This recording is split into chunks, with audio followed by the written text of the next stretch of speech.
All right, welcome students. We have a wonderful session ready to go for you today. We have a wonderful employer, our County of Riverside human resources folks are here to have conversations with us, really present a bit about their organization, their background, and really the opportunities that are available over with the County of Riverside and the array of opportunities that they might have. Before we get started today with our presentation, we do want to do our introduction. So I'll start off and then hand it to one of my colleagues. My name is Courtney Carter. I am the Career Center Coordinator here at RCC. I've been with RCC for about 5 years now. I started off as a counselor for our STEM pathway, and then I transitioned to the Career Center Coordinator role, which is a counselor coordinator role and also serve specifically our CTE student populations. And I work with some of our college leadership on guided pathways initiatives, which is really meant to help all of you as students work through the process of onboarding and getting into the college, making sure you have holistic student supports while you're here at the college, moving through your degree programs and going through your academic journey here, and then finishing up by walking across the stage with your certificates and degrees. So wear a few hats, but I'm excited to be here with you today, wearing my Career Center coordinator hat. And that's a little bit about me. I'm going to hand it over to my amazing colleague, Muriel Anderson McDade, for her introduction. Hi, everyone. Thank you guys so much for joining us today. My name is Muriel Anderson McDade, and I am the job developer as well as our career closet coordinator and one of our regional employer engagement liaison, which is a new title I've been adding to it. So I would be the person reaching out on behalf of the college to our local employers, engaging them, hoping that they connect them with our students. That's so amazing. I love that part. And I also work one-on-one with our students. So in preparing them for their work readiness as far as interviewing, handshake is our job board. It's like that's something we've been doing a lot of, getting our students on handshake. So thank you all so much for joining us. Hi, everybody. My name is Nishia Anderson. I go by Shay. I'm the Educational Resource Advisor here in the Career Center. I do assist with student resumes, cover letters, job exploration, and I also help with student semesters. So if you guys need, not SEPs, but if you just need first semester based classes, I'm able to assist. So thank you all. Thank you so much, Shay. Thank you, thank you. So we're going to hand it over to our County of Riverside team. Take it away, Veronica. Yeah, thank you so much. Well, thank you, everybody. We're so happy to be with you all today, and it's so nice to see so many of you connected. My name is Veronica Sandoval. I'm a human resources analyst with the County of Riverside, specifically with the Learning and Organizational Development Division of HR. We call ourselves L and OD for short because I know it's a mouthful, but pretty much our team deals with everything that has to do with training and development of employees. We support employees who are looking to go back to school, who are in school, who are looking for maybe for a transition in their careers. And yeah, we're just here to support. And today we're here to present to you about the opportunities with the county. We are a pretty large county. There's over 40 different departments, that belong to the county. We'll go into that in a little bit, but let me hand it off to my colleagues so that they can introduce themselves as well. I'll hand it off to Rebecca. Hi, everyone. I'm Rebecca Newman. And then as Veronica stated, I'm on the HR L&OD team. So she kind of went over a lot of what our team does. Specifically, I am the analyst over the internship program, apprenticeship, and our veterans program. And then I'll pass it off to Hayden to introduce herself. So, hello everyone. My name is Hayden Casada, and I am the HR technician on our team. And some of the programs that fall under me, as well as the ones that Rebecca had mentioned, I support Veronica with ESP and college relations, just to add those two. But I think that's pretty much it. So I'll go ahead and handed it back off to Veronica to get us started. Okay, so this is what our presentation looks like. This is our agenda. So I'm going to start off very broad, just talking about the County of Riverside in general, and then we'll dive into internships. The eligibility, also how to maximize your internship here at the County of Riverside, how to find an internship, and then we'll also provide some tips and tricks for resumes and interviewing with the county, as it can be a little bit different to private sector interviews and resumes. And then we'll provide you some examples of some internships that you can find with the county, just to give you an idea of the different things you can do here. And then at the end, we'll have a session for questions if you have any. And you can also feel free to enter those in the chat, and we'll try to respond to them as we go through the presentation. Okay, so just to start off about the County of Riverside, the county is actually comprised of over 40 departments who offer different career fields and provide support to our community. So all of the constituents that live in the County of Riverside. We listed here on the slide a few departments that fall under the county. So you see things like our UHS, which is our county hospital, fire. We also have the Department of Public Social Services, law enforcement, of course, district attorney, environmental sciences, behavioral health. So we like to say that we virtually have a position for every degree, every career field that you're looking to go into. An amazing thing about the County of Riverside as well is that you could start off your career in one department, decide you want to pivot, maybe do something different or try out a different department, and do that within the County of Riverside without ever having to leave county employment, and just continue receiving the benefits that come with working at the County of Riverside. So speaking of benefits, so why work at the County of Riverside? So keep in mind that these benefits are mostly for full-time employees. However, interns and temporary employees can also benefit from some of these benefits as well. So the county provides great benefits, such as free and low-cost medical benefit options for employees and their families. We have annual salary increases. Flexible work schedules. Of course, this really depends on the department and the position that you have, but a lot of our departments have positions that are completely virtual or a hybrid, where mostly you do work from home and then you would come into the office occasionally or as needed.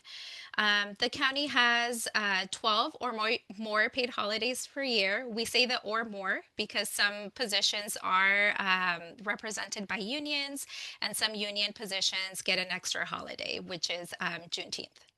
And so there's also the ability to bank holidays. So let's say, for example, a holiday falls on a regularly scheduled day off for you, then you are actually able to bank those holiday hours to use them at a later time, kind of like a banked vacation time, you can say. We accrue vacation and annual leave, and that the way that we accrue it increases over time. So the more years of service that you have with the county, the more you accrue each pay period. There is a $50,000 employer paid life insurance, and then subsidized temporary assignment program medical benefits after 90 years or 90 days, sorry, not years, 90 days of employment with the county. And then we like to say, there's a lot of job stability with a county position. As I said, there's a lot of opportunities for growth and movement throughout the county. We also offer opportunities for educational and professional development, which is specifically what our team does. So things such as professional and leadership development. We have a program called the Educational Support Program, in which some departments participate. These include things such as textbook and tuition reimbursement programs for employees who are looking to get a bachelor's degree or a master's degree, or maybe some type of professional certification that's going to help them with promotional opportunities, or just be better at their day-to-day tasks. We also have a Rivco Talent portal where we have on-demand online training available for employees. And then we have college partnerships that provide tuition discounts to county employees who are looking to pursue a degree.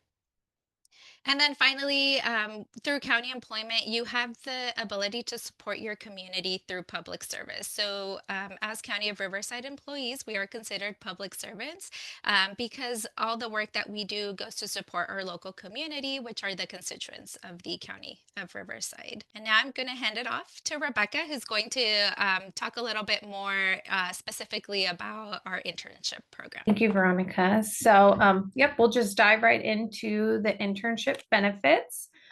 So the way I like to look at an internship, it is more than just a line on your resume. It's really your chance to kind of test drive your career. So, you'll be working with professionals who are already doing what you're studying, which is the best way to figure out if this is actually the right path for you. And then while you're here, you're also picking up the actual hands-on skills that employers are looking for. And then building your network, that's the biggest value in my opinion. You're starting to build a circle of mentors and professional references who you can lean on when needed. And then lastly on there, the career pathway. So at the end of the day, our goal is to give you the experience and the connections so that hopefully we can bring you on as permanent members of the county team when an opportunity opens up. And then internship takeaways. So what you will actually walk away with at the end of your internship, or we hope you do. So we focus heavily on sharpening those critical soft skills. So as you can see on there, we're talking about communication, teamwork, people management, the things you can't always get from a textbook. This is really your chance to take all that theoretical knowledge you've been learning and apply it to real world challenges. And then by the time you finish, our goal again is that you have expanded your skill set and made the professional connections that give your resume a boost for whatever comes next. And then maximizing your experience. So to ensure that you get the most out of your time with us, there's these 3 key areas that we say to focus on. So the first is taking initiative. So, not just doing the work, but how you do it, communicating well with your team, not being afraid to share your ideas and perspectives, and then always giving your best effort towards every task. And then next, you've got to stay receptive. So an internship is a learning environment. You want to be open to the coaching you receive from your supervisor and peers. And then if you lean into those perspectives, you're going to see yourself grow a lot quicker than you would if you just tried to figure out on your own. So always being open to the feedback and learning opportunities. And then lastly, you'll want to align your expectations. So this is a two-way street. You don't want to wait for your supervisor to guess what you want to learn. Talk to them, tell them your goals, let them know what you're interested in learning, and it'll lead to better outcomes when you and your supervisor are on the same page. The internship definitely becomes more rewarding, and it's just a win for both the department and yourself. And then next, we are going to talk about who can apply. So this is the eligibility for our paid professional internships. There's 3 main criteria. So first is that student status. So you can be in high school, working on your associates, or finishing up PhD. As long as you're in school, you're eligible. For the paid internships, we also do allow recent graduates to apply as long as you're within that 12 months of your graduation date. So because this is a student-focused program, interns must transition out of these roles a year after they graduate. And then next is that work authorization. So for the paid internships, you'll need to be a US citizen, a permanent resident, or have a valid permit to work. We do welcome international students. We just need to have our HR director approve it first. And then also it is noted on there that the county doesn't offer sponsorship for permanent roles down the line. And then finally, just the academic requirements. So we do look for a minimum 2.5 GPA, though some specific departments may ask for a higher GPA. So you'll want to look out for that on the posting when applying. And then, of course, you'll just want to double check that you meet the specific requirements listed for the internship you're applying for. So some departments ask for specific majors and other things that they're looking for. So you'll just want to look out for that when looking at the postings. And then next is the unpaid internships. So there are a lot of similarities, but I would say the biggest is while our paid program does accept recent graduates, unpaid internships are reserved exclusively for currently enrolled students. So again, you can be in high school, working on your associate's, bachelor's, or in a graduate program. Just the requirement is that you must be actively enrolled in school. And then in terms of work authorization, there is a bit more flexibility here. So if your assignment doesn't involve driving, we only require a government issued ID, and that can be a US or international document. And then if the role does require driving, the residency and citizenship requirements are the same as the paid program. And then finally, the academic standard remains the same. So you must maintain at least a 2.5 GPA and meet the specific needs of the department you're applying to. And then now that we've looked at the eligibility, so this is just what you can kind of expect in terms of your schedule and compensation.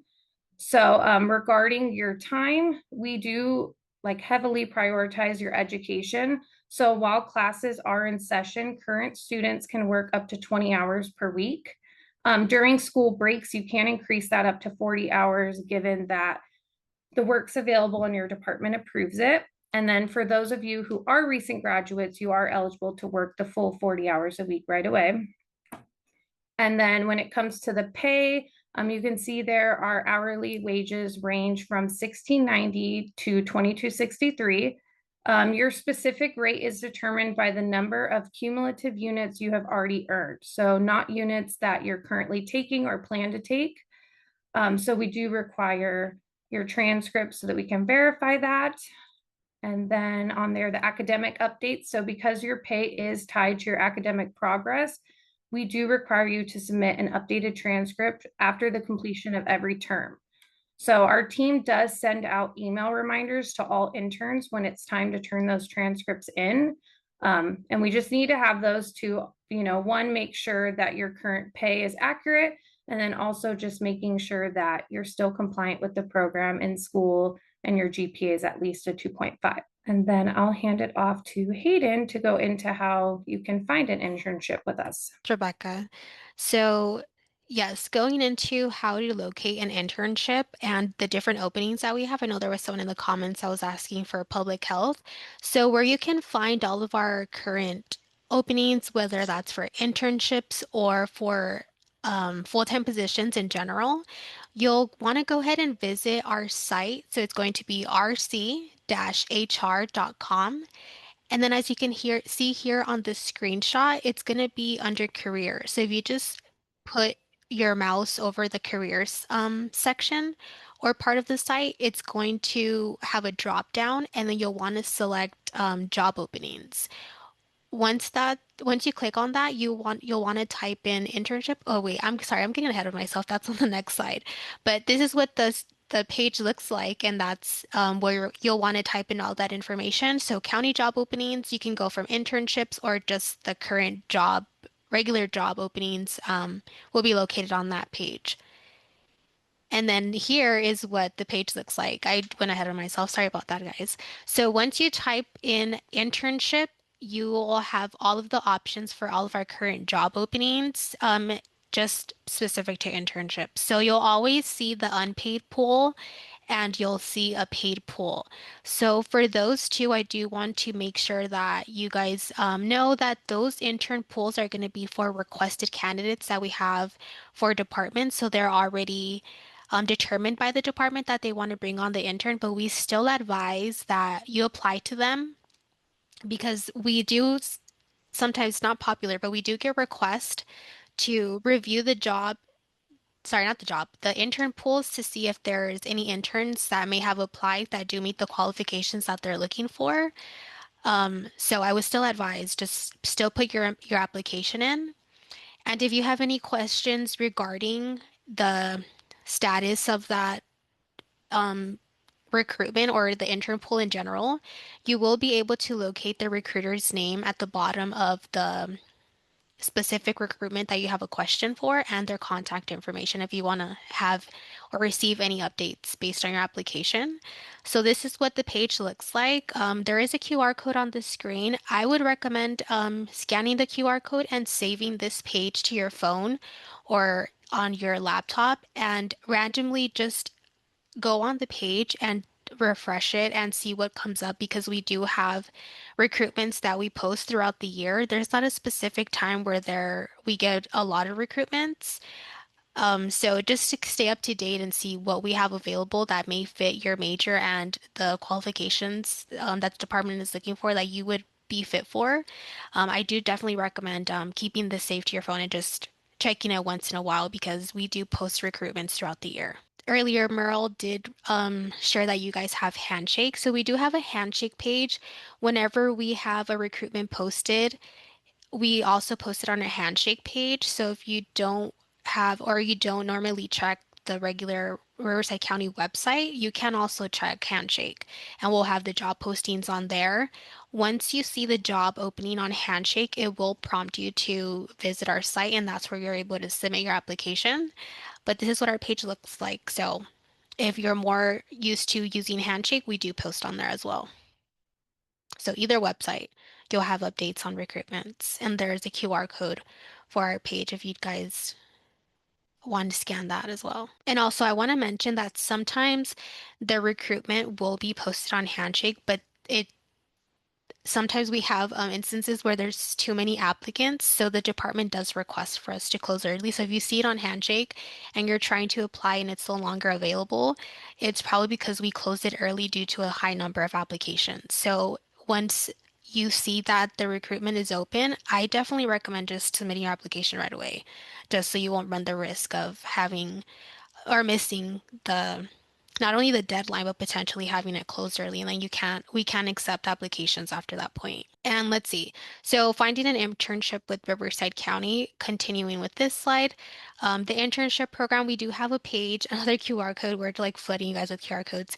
But this page is going to be specifically for current students and prospective students as well. So the first page that we have here is for prospective students. So this would be all of the qualifications that you would need in order to be able to be eligible for an intern. So pretty much what Rebecca had covered in her slides, this is what you're going to see on this page. And then it'll have a site for current job opportunities as well as the intern pools that we have for internships. So it also covers the areas of degrees and the minimum GPA and all of those qualifications. Pretty much what we covered earlier. That's what you'll find in this page. And then the next page was going to be the county departments. So like Veronica had mentioned, there is over 40 departments within Riverside County. So if you want to take a deeper dive into those departments and see which one you would be interested in potentially interning for or just learning more information about the department in general, visit that site and it's going to have all of the county departments as well as additional information. And also you'll see our internship guidelines on that page. And then once you are an intern with the county, you will have a page dedicated to you on our site. So it's going to be the current students. And this is where you're going to find a lot of resources as an intern. So we have the intern handbook, if you ever want to reference that back. We have our internship guidelines on that page as well. And different department links, board policies, and current job openings if you're looking to, now that you're an intern, you want a full-time position and you want to keep track of like what other opportunities are at the county, you can visit that site. So a lot of resources within that page for current student interns that we have at the county once you land that internship position. So just some additional examples of opportunities that we we've had at here at the County of Riverside.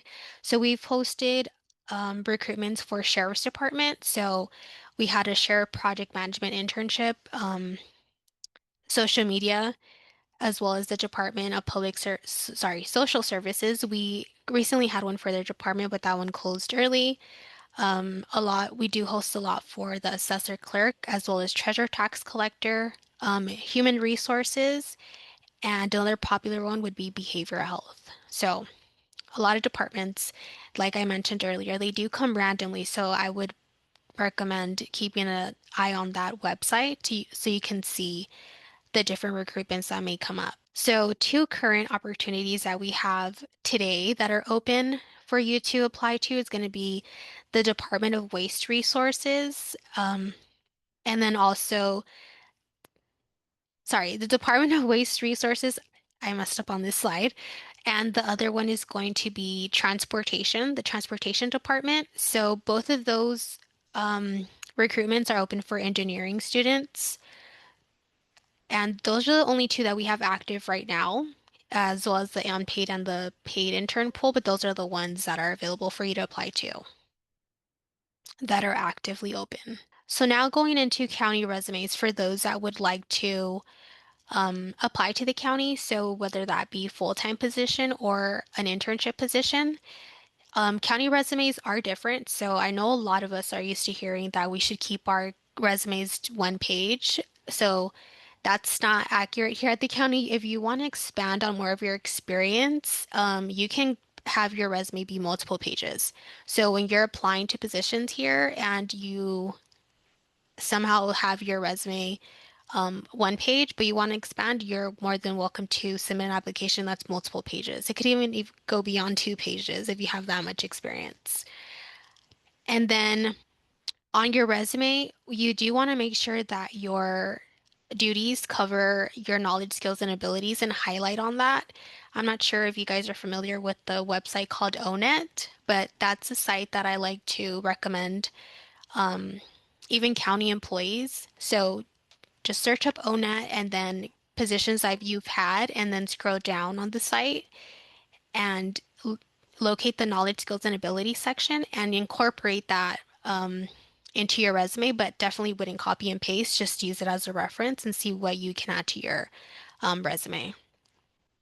And then, like I had mentioned, not copying and pasting, but personalize your resume to your own experience. If there's a job posting that you're going to apply to, review the job description and see what exactly your experience, how your experience matches that.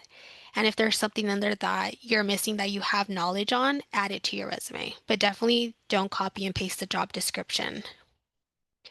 And then lastly, you want to make sure that you're including a lot of details within your you describing your specific job. So if you're a current student right now, but you have like projects that you're working on, you can also include that in your resume, but just include a lot of details within that specific job title or role that you're describing. So a lot of details just it helps instead of like creating a gray area like wait, what did they work on? How did they improve this process? So just highlight on a lot of information. The more information, the better. And then this is gonna be an example of county resumes that are acceptable when you're applying. So I'm used to seeing bullet point. Mine is bullet point right now.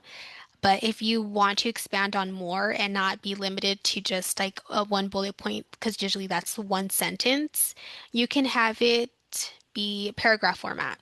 So that's going to be the one that's on the right. If this is what you'd want to switch to, you can just remove the bullet points within your resume if that's what you have now and just go ahead and start expanding on that experience. So either one is acceptable. You can keep it bullet point or you can expand and highlight on more information and change it to paragraph format.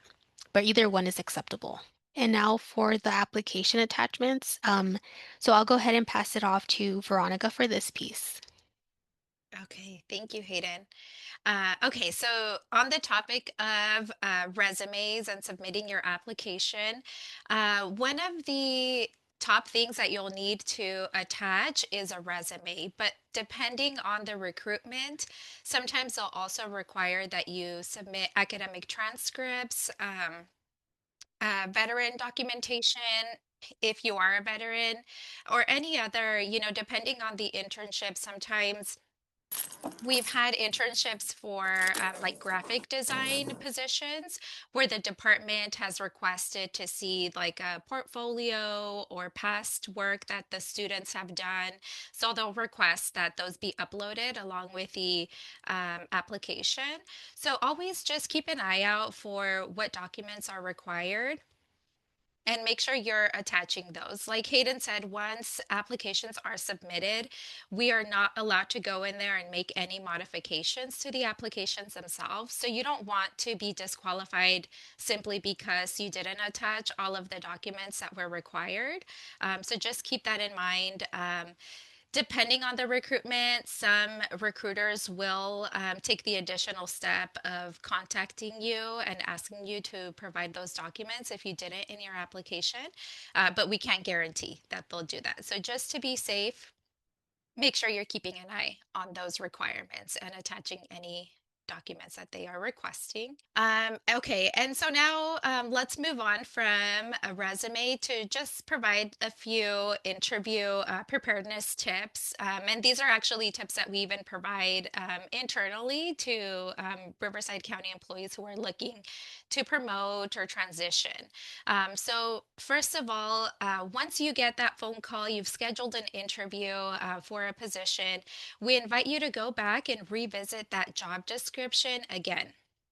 Familiarize yourself with what they were requesting, what the position tasks will be. And as you're going through it, we recommend that you highlight anything that you know that you've gained experience in your current position, in a past position, so that you can kind of cater your responses to possible questions, highlighting those experiences that they are asking for this new position that you've now that you will be interviewing for. Also, we recommend that you go into the organization's website and do a little bit of research. Learn about, their mission, their vision, their values. See if you can get some information about maybe current projects that they're working on, who's part of the team. That'll kind of help you prepare, and you never know what type of question they'll ask you. If you can somehow highlight that you've done your research, or you bring up maybe a project that they're working on and ask them a little bit more, can you tell me a little bit more about this project? I saw it was on your website. That, creates an impression. It shows that you are genuinely interested in that organization and in that position, and it makes you stand out. We also recommend that you create and practice an elevator pitch. So an elevator pitch would be a brief introduction, between 30 seconds to 1 minute in length, where you really introduce yourself. You let them know who you are, maybe a little bit about your education, your goals, experience, if it's relevant to the position you're interviewing for. Oftentimes interviews will start very broad with like, can you tell us a little bit about yourself and why you're interested in this role? Or why are you the best candidate for this position? And so having crafted, an elevator pitch, an introduction, where you really narrow down and focus on these set of skills that they're looking for, will create an impression.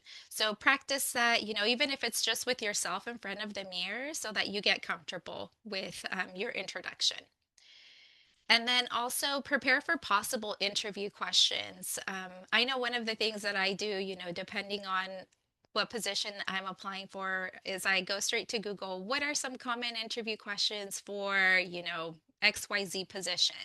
And that kind of gives you an idea, at least something for you to start thinking about, what kind of examples are they going to ask me to bring up? Is it going to be scenario based? Think about all of those things, and how you can respond to those based on your own professional experiences. And then we always recommend looking up the STAR method. So STAR is an acronym. It stands for situation, task, action, and result. And this is just a strategy, a way for you to respond to interview questions where, you kind of set the stage, you talk about what was your role in that situation, what happened, what action did you take, and then also very important, what result, what was the impact of that. I encourage you to kind of look up the STAR method and see how you can craft those responses so that you can better prepare for those questions. With the county in particular, we focus on behavioral interview questions. So these are questions where we'll say something like, "Can you tell us about a time when, or what was your experience with, X, Y, and Z?" So those are questions that kind of ask you to go back into your own experiences and provide us an example of when you've dealt with a given situation. So think about those type of things as you're preparing for possible questions. Also, very important is decide on what questions you will ask of your interviewers. Towards the end of an interview, usually they give you the opportunity. Once they've asked their questions, you've provided your response, they'll say, "Do you have any questions for us?" And so it's always very good practice. We highly recommend that you come in prepared with, 2 or 3 questions that you can ask of your interviewers. These could be things like, can you tell me, in the first 30 days, in my role, what would be some indicators, of me being successful? Or what are your expectations of, somebody in this role within the first 90 days? But it can also be things like, can you tell me a little bit more about your culture, or about your team? Or what is your favorite part about working for this organization? Things like that. Keep in mind that interviews, although they are trying to see if you're the best candidate for the role, it's also your opportunity to find out if that is the best fit for you as well. So take the opportunity to kind of interview them as well. And then if you can, see if you can have a mock interview session where you practice your interview skills, get a little bit of feedback so that you can apply, that feedback in your official interview and build that confidence as well with interviewing. And then finally, just make sure you keep logistics in mind. Whether your interview is in person or virtual, there will be different things, different considerations. If it's in person, we always provide the example of if your interview is in downtown Riverside, make sure you've planned accordingly. You've, added some time in there for you to find parking and to get to your interview location with enough time so that you're not rushed. You don't get there, all flustered and sweaty because you were running from one place to the other. If it's virtual, we say, test your camera, test your microphone, your internet connection, maybe a day prior, but also about 1 hour before your interview, just to make sure that everything, is working properly for you and that you have time to adjust if it's not. Next, we wanted to make mention to our temporary assignment program. So this is another opportunity that kind of falls in between internship and full-time positions. So these are temporary opportunities that the county offers as needed. They could be, anywhere from like a 6-month assignment to a year. It's a really good opportunity to get your foot in the door, or maybe even just test out a department that you're curious about. Join their team, get to know what they do and who the people are, to see if you'd be interested in working for them permanently. A lot of employees who start in a temporary assignment and perform really well are invited to apply to a permanent position. And because they've already built, the relationships and the skill set needed for those permanent or that are required of those permanent roles, they have really high chances of gaining that permanent position with the county. And then if you do get a temporary assignment position, that also makes you eligible to apply to our internal recruitments that are only available to County of Riverside employees. And then with the county, you also have the ability to subscribe to different job classifications. On that page that Hayden was mentioning, the rc-hr.com, there is a section that says job descriptions. In that page, you can find all of the possible job descriptions for all positions within the County of Riverside. You can do a search and see like what are the qualifications for this role. What does this role do? What does it entail? But another cool thing is you can also subscribe to different classifications that you might be interested in. And what that does is it alerts you each time the county runs an open recruitment for that role. So you'll receive an email that says the County of Riverside Human Resources Department is hiring for a professional student intern. You can view the recruitment here. That just kind of keeps you in the know. You'll have it in the inbox versus having to check, periodically on the job board. Just keep in mind that subscriptions last 12 months. So after a year has elapsed, you will have to go in there and resubscribe if you're still interested in receiving those notifications. The county also has what we call veterans preference, and this is per board policy C3. This policy states that veterans and spouses of disabled or deceased veterans will be given an interview when they apply for a position and meet the minimum requirements for that role. So that this is a benefit. Positions will have minimum requirements as well as desired qualifications.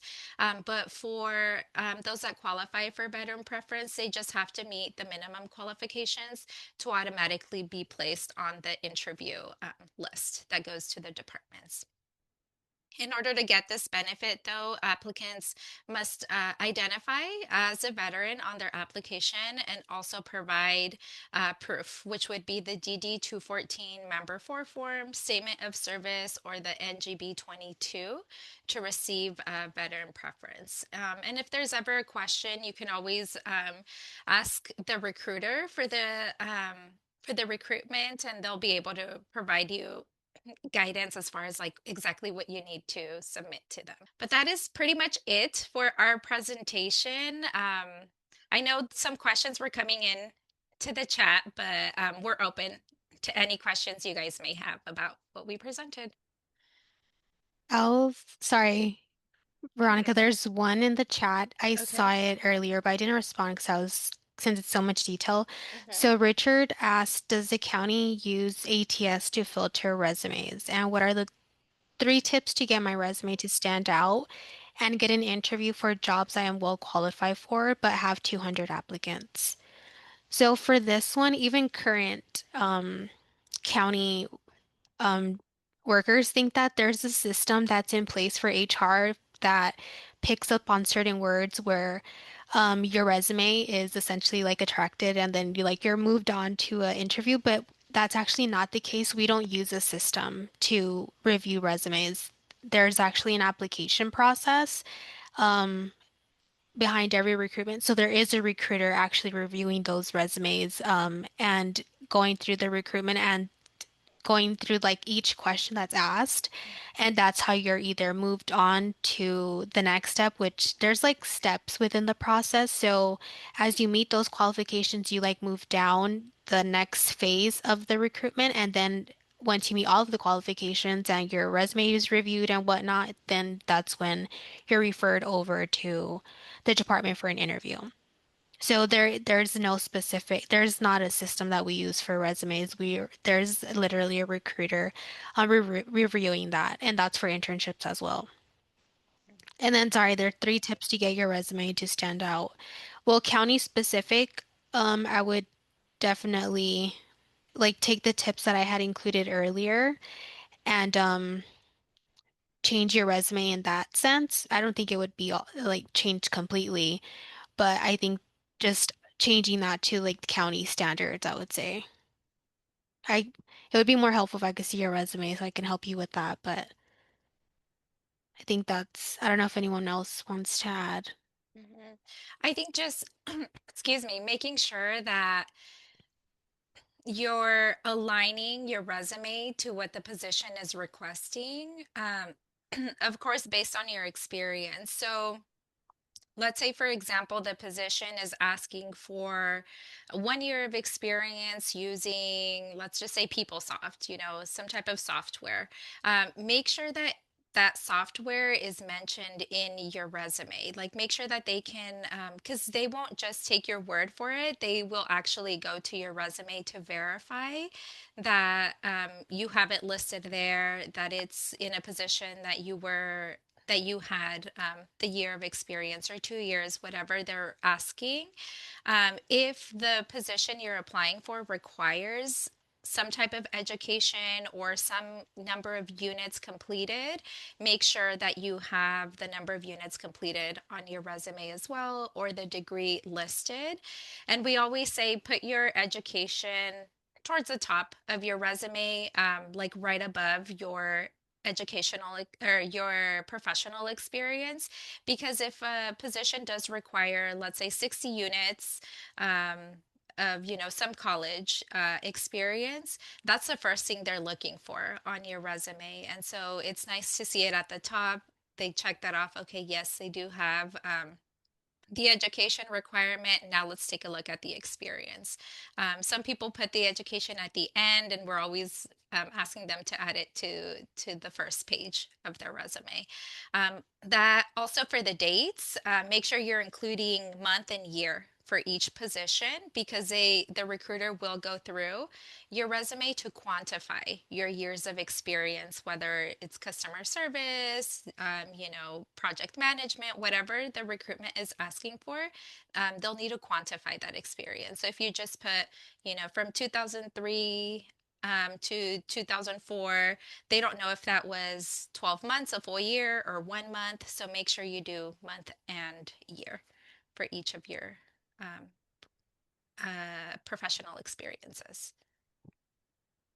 And also to add to that, a lot of people tend to have a section where it's like team player, customer service, and all of those skills.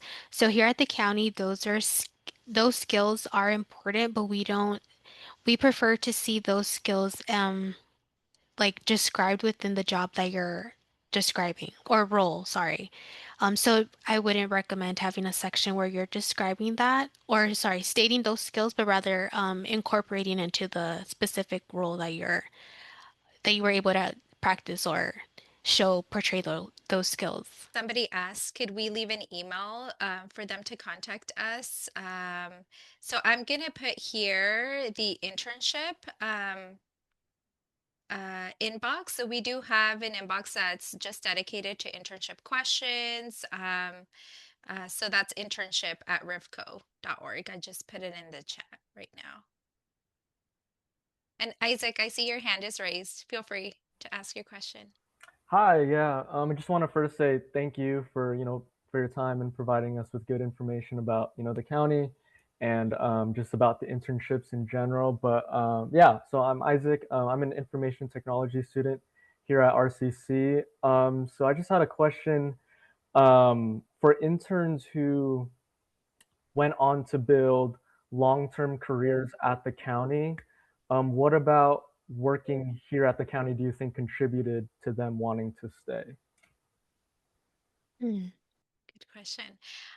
I can say from like what I see from my standpoint. So I am the analyst over the educational support program.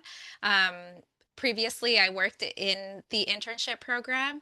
I think it's just I would say one of the top things is the support that the county gives employees to push for their professional and educational development.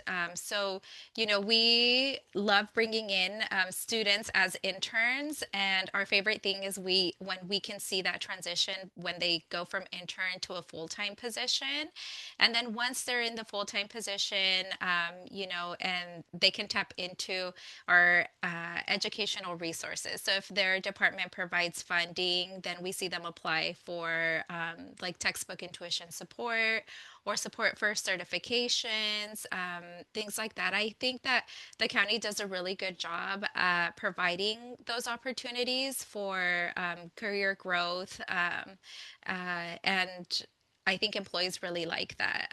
Even when I meet with them, sometimes they're not looking to go back to school, but they're looking to do a career switch, and they just want to know, what are some other departments, that might align nicely with my skills or with my interests. When we meet with them for counseling, we have them take the strong interest inventory assessment, which provides them a really nice overview of, what are their strongest interest areas, and based on those areas, what are some, career choices that align nicely to their interest. And then we do our best to align those to county positions and say, hey, have you ever thought about this other department or this role, just to kind of give them an idea of like the opportunity that they have, to switch departments if they're not happy in their current role without necessarily having to go back to school.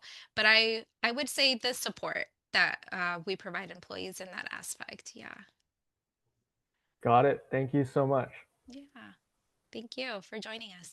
Thank you, Isaac. And by the way, ladies, Isaac is the student I was telling you about his resume, and he was going to be coming today. So I'm excited to send you a copy to see what you think. Yeah, yeah. And we do have a really big IT department. And then in addition to that, each of our departments has like an IT rep. So there's a lot of opportunity in IT also with the county. So yeah, we're happy And, to review and your speaking resume. of IT, ladies, can you guys touch on Richard's question? I do know Richard, and he has applied to a few positions with the county. And, I knew we had this opportunity coming up, so I was hoping he would be able to ask you directly. It looks like he applied in December, and it said, minimum qualifications. And then the other one, obviously application received. So that was back in November. So Richard, if you want to unmute and continue with your question. Yeah, thank you, Meryl. Yeah, I've actually got two applications open for IT, and the application status is a little bit vague. It shows the date that I applied, and then it just says minimum qualifications on one and minimum requirements on the other. But I don't know if these are still open apps or if minimum qualifications is code for you didn't meet them or you did meet them and it's continuing on, or what all does that mean? Mhm. Yeah, so based on my experience when it comes to the positions at the county, when it says minimum requirements, it usually should state that you did meet those qualifications and like describing like exactly what phase the recruitment is in. So I'm not sure what happened there, but I that's usually like what it means. There's a description after that. But minimum requirements, um, I believe it means that you met that requirement, if I'm not mistaken, right, Veronica? Mhm. Yeah. It should, because if you didn't meet the requirement, then it would say does not meet requirement. But each we can help you with that. If you Yeah. want to send us an email afterwards, we can actually look up the Recruiter. recruitment number and then look up the recruiter for you, and we can see if they can provide more clarity, because I see that those are from November and December. There are some recruitments that take that long to kind of get processed, but for the most part, I would say you should have received an update regarding these already. Usually, even if you're not moving forward, you should have received an email that stated that. So, yeah, if we can connect afterwards, and then we can give some follow up to those. Okay, cool. Should I use that internship email or I've actually Yeah. reached out to in LinkedIn for both Hayden and Veronica. So if you guys want to connect through LinkedIn, Okay. we can continue that way. Yeah, Okay. perfect. Yeah, that works. Plus, And that builds my LinkedIn profile too. So So great. win-win. Great job, Richard. He's been in the Career Center doing his due diligence, so we appreciate students following through. But ladies, before we wrap up, just you touched on the follow-up as far as how long it takes with the county. I know RCC takes forever, but could you share with the students, is it based on the position where it takes a long time for them to hear back, or will every single position they apply for have a follow-up? Each position that they apply for, they should see the status change in their account. And once the position, like if they weren't selected and the position is closing, they should get um, an email notification stating this position has been filled, just so that they're not left in the dark. For the most part, I would say recruitments, like an open recruitment, can take about 2 months, Hayden. Would you say that's pretty accurate? Like Yeah. it's a 2 week open recruitment. Then Hmm. we say 2 weeks, 1 to 2 weeks to review applicants and send them over to the department. And then it stays with the department for a while because they are the ones scheduling interviews and getting through those interviews themselves. So gets out of our hands for a little while, but we are checking in with them about every couple weeks to see if they have an update. And then once they've made their selection, then it comes back to our team. We notify the selected intern, get them through the onboarding process, and inform the others that the recruitment has closed. So I would say about 2 months, and they can always connect with. Usually, it'll be Hayden, Rebecca, or Nathan, who are the recruiters for internship programs. There are some, though, that can take up to 6 months, but those are typically the ones that involve working with children, like with the Department of Children's Services. They require a very extensive background check, as well as interning with the Sheriff Department. That one requires a very extensive background check as well. Courtney, did you know your hand is up? Oh, it is. Oh, it is. It is. A Oh, go couple ahead, things. Courtney. Your Yeah. question? Yeah, yeah. Couple things, y'all. First, thank you so much. This was an amazing session. We really appreciate the three of you, Veronica, Rebecca, and Hayden. Awesome stuff shared with our students here. I think there was one final message in the chat. It touched on LinkedIn. I don't Hmm. think we talked a bit about that one. Forgive me if I missed it. But for LinkedIn profiles, any comments or suggestions for students related to that? Is that something that's at all considered and things Yeah. of that nature?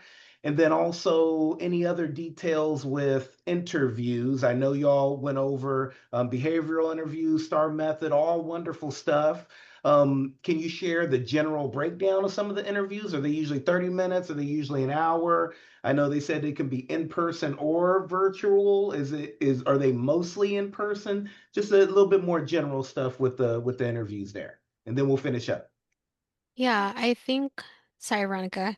I'm just gonna cover the first part, LinkedIn. So we don't require a LinkedIn profile when it comes to applying to jobs at the county, whether that's internships or full-time positions. But if you're, I did see that comment in the comment section, but if you're referring to just like LinkedIn in general for the jobs that you're applying for outside of the county, my personal experience when I was applying, I was including my LinkedIn profile and I have it on my resume as well. I would recommend having a good, obviously a photo, a professional photo, because you want to stand out. Um, so I don't know if your school does LinkedIn photos for you guys, but if they do, I would even I know they do it at like JC Penney or something. So I would definitely have like a professional profile picture or just take a picture at home and then like do AI in the background or something. But make sure it's like professional so you can stand out. Have your banner and then include also, sorry, I'm referencing my LinkedIn profile, but add like a summary of your experience as well and what you're looking for and the jobs that you're looking for as well. I would include that in your summary and just go into detail of your experience as well. And then add those organizations to your profile. And also connect with people that you're looking to like if there's a specific job that you want, I would connect with the people that already work there and try to gain some experience of what it's like to be within that organization and also connect with the organization itself if they have a LinkedIn profile, which I'm sure they do. But yeah, we don't really use LinkedIn at the county or we don't require it when you're applying. But those are my tips for LinkedIn. And then regarding interview, the length of an interview, I would say 30 minutes, not super long, especially not for an intern position. Just make sure that you have one of the things that we always say is set up your voicemail. Make sure it's a professional like voicemail message in case they call you, they don't reach you. They at least know that they've reached the right number. They leave you a voicemail, and then you can give them a call back to schedule that interview.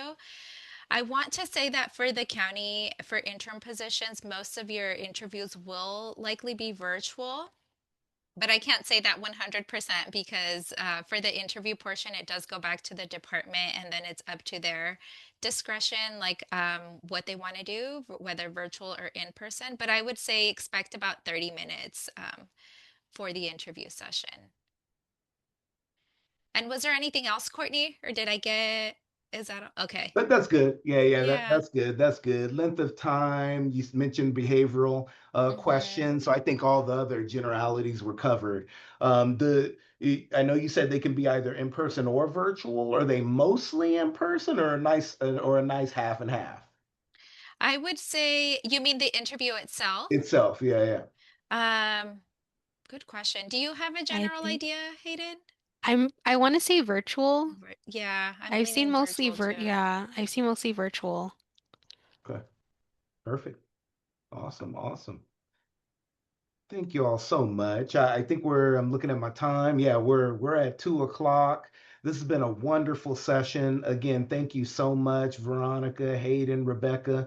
I think we all learned a lot more about the opportunities that are at the County of Riverside and everything that our students can take part in, especially around the internship opportunities, paid and unpaid. I love the subscribing as well, because it Yeah. can inform them. That's a great feature too. So thank you all so much in regards to that. Students in the chat there is the internships email that they provided. So if you do have any follow-ups or questions there, I believe it's okay to use that. Is that right? Yeah. Hmm. Okay, Yeah, that's perfect. right. So The please. internship inbox, yeah. Okay, perfect. So yeah, please feel free to utilize that. I know you're already chatting. I think with Richard, y'all can connect through LinkedIn and all that kind of stuff. So we'll let you all take care of that. I know one question in the chat was regarding this recording. So yes, we takes us a little bit of time to edit the recording so that it's appropriate for us to put on our Canvas shell. But we will be able to post this recording on our Career Center online Canvas shell, students. So there's links to the Canvas shell on our Career Center website. So please feel free to refer to that, and you should be able to see the recording in about 7 to 10 business days. So just note that in your calendars. I know some students are asking for their extra credit, or are they attending for the Promise program.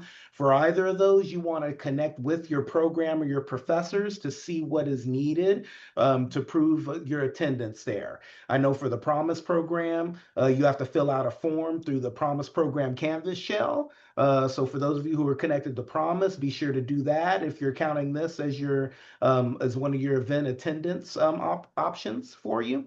And then for classes, the professors typically have you submit one paragraph assignment or some sort of assignment talking about your experience at the session you attended or event you attended. Or very few professors actually connect with me later on in the semester to get confirmation that students attended. But that's very few and far between. There's usually an assignment you'll have to fill out. So be sure to connect with your professor. They'll give you some more information on next steps to prove your attendance there. So I know I saw questions about that in the chat. And I do know for IT, Skip, he will be emailing me and he will also ask you guys to provide him with the presenters' names. So Mhm. that's something he would required, or who was at the, what County of Riverside, Mhm. Fastenal, what company did you? So for Skip and IT, he does ask those types of things, but there is no link for the professors that I know that you fill out to say you get extra credit, Exactly. just so you guys know. But thank you, ladies, Perfect. so much. I Thank you look so forward. much. Yes, I'm going to see you Monday. Someone from your team is coming to the culinary job fair. So thank you so much Mm.